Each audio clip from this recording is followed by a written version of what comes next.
सुप्रभात प्यारे बच्चों।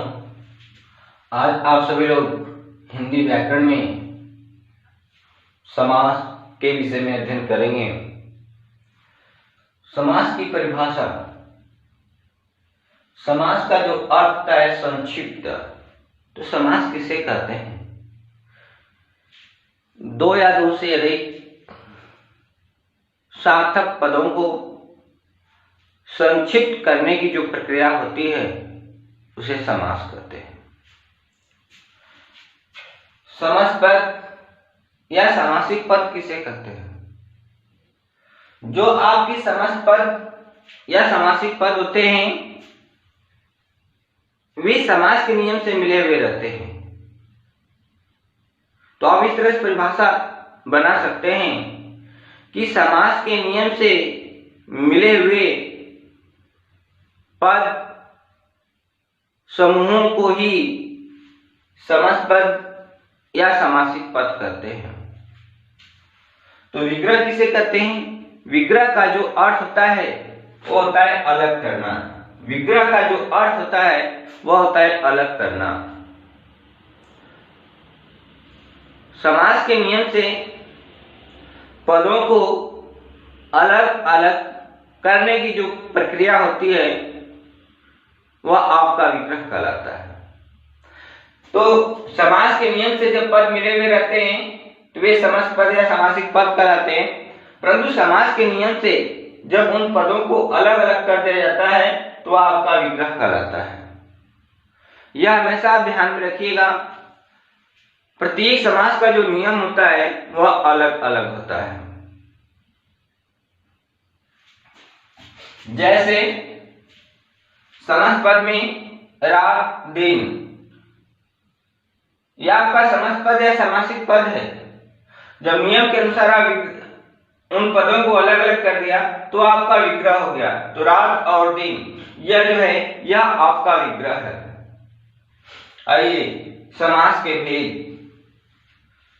समास के प्रमुख 6 भेद होते हैं। पहला द्वंद्व समास, दूसरा द्विगु समास, तीसरा कर्मधारय समास, चौथा तत्पुरुष समास, पांचवा अव्ययी भाव समास और छठा है आपका बहुव्रीहि समास। तो अब आप लोग इसमें से द्वंद्व समास के विषय में अध्ययन करेंगे।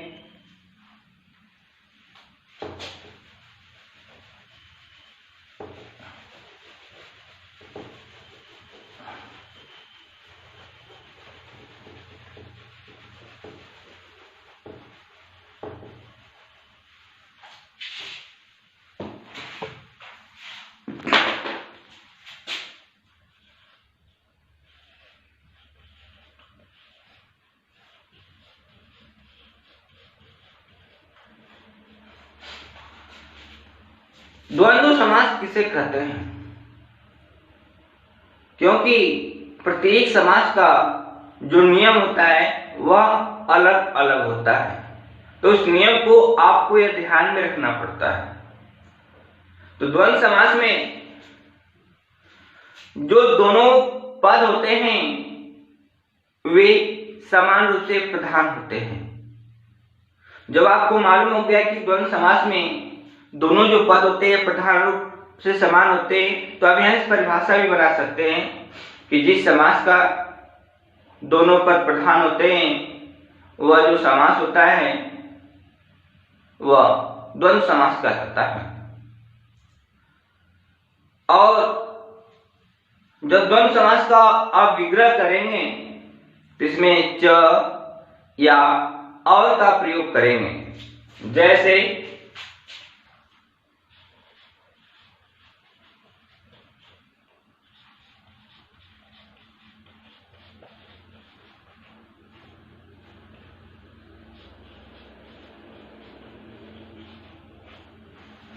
आपका उदाहरण है कि राम लक्ष्मण।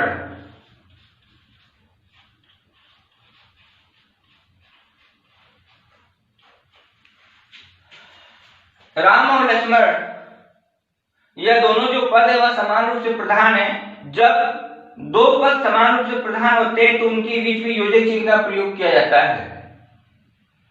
और द्वंद्व समास का यह नियम है कि जब इन पदों को आप अलग अलग करेंगे तो समास का जो नियम है उस नियम का अवश्य ही प्रयोग करेंगे।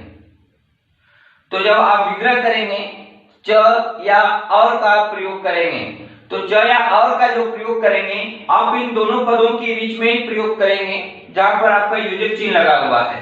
तो आपका विग्रह हो जाएगा राम और लक्ष्मण।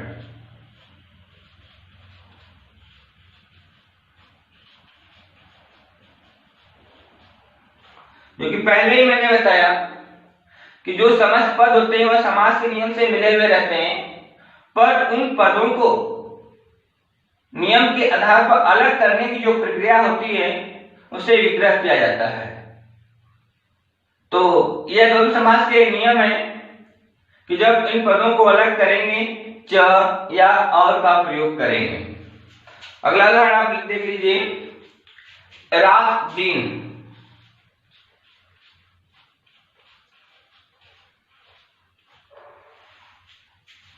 रात दिन ये दोनों जो पद हैं यह समान रूप से प्रधान है, पर यह ध्यान रखिएगा जब दो पद समान रूप से प्रधान होते हैं तो उन दोनों के बीच योजक चिन्ह का प्रयोग किया जाता है।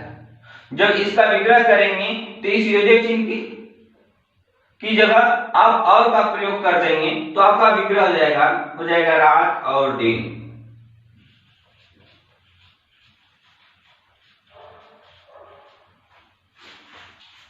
उसी तरह एक उदाहरण देख लीजिए आप सभी लोग, सुख दुख।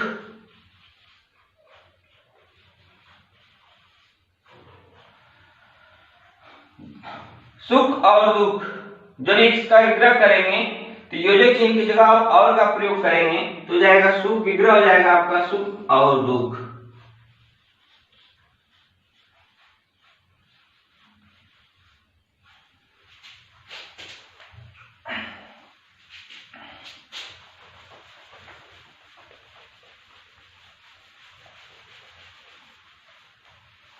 आइए अगला द्वंद्व समास।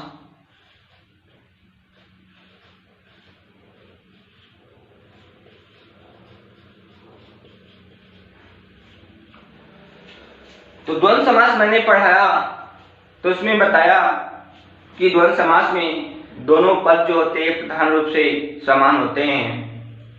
तो प्रत्येक समास का जो नियम होता है वह अलग अलग होता है, उन्हीं नियमों के अनुसार ही आपका समास बनता है। तो द्वंद्व समास का जो नियम है कि इसका जो पहला पद होता है वह आपका संख्यावाची होता है, संख्या के रूप में होता है, अर्थात दूसरे पद का जो विशेषण होता है वह संख्या के रूप में होता है। तो जब आपको इतना मालूम हो गया तो परिभाषा भी बना सकते हैं आप कि जिस समास का पहला पद संख्यावाची हो वह जो समास होता है वह आपका द्वंद्व समास कहलाता है। हर समास का नियम अलग अलग होता है। यदि किसी भी समास का यदि पहला पद संख्यावाची होता है तो वह है आपका द्वंद्व समास।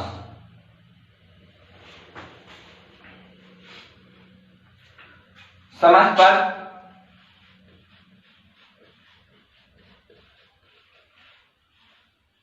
विग्रह समास का नाम।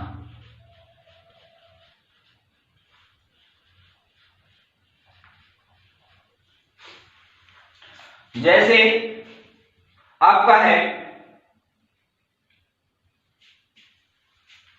चौराहा,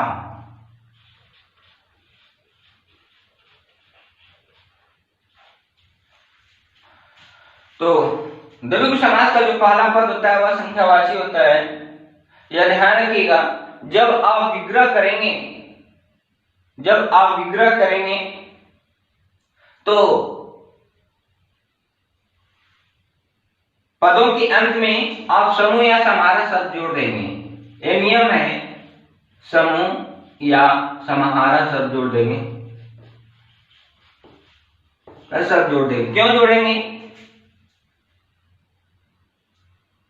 क्योंकि द्वंद्व समास का जो पहला पद संख्यावाची होता है वह समूह के रूप में रहता है। इस कारण से जब आप विग्रह करेंगे तो इन दोनों पदों के अंत में समूह या समारह शब्द जोड़ देंगे और यह जरूर समास का आपका यह नियम है। जैसे चौराहा आप विग्रह करेंगे तो 4 राहों का समूह, राहों का समूह। आपका जो समास होगा वो आपका द्विगु समास होगा।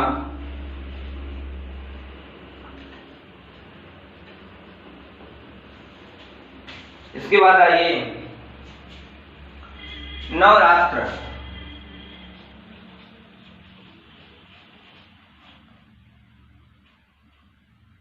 नवरात्र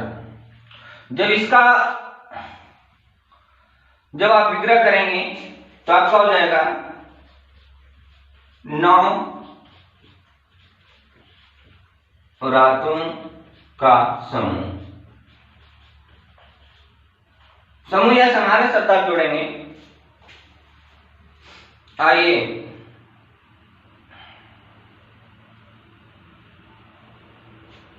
त्रिलोक।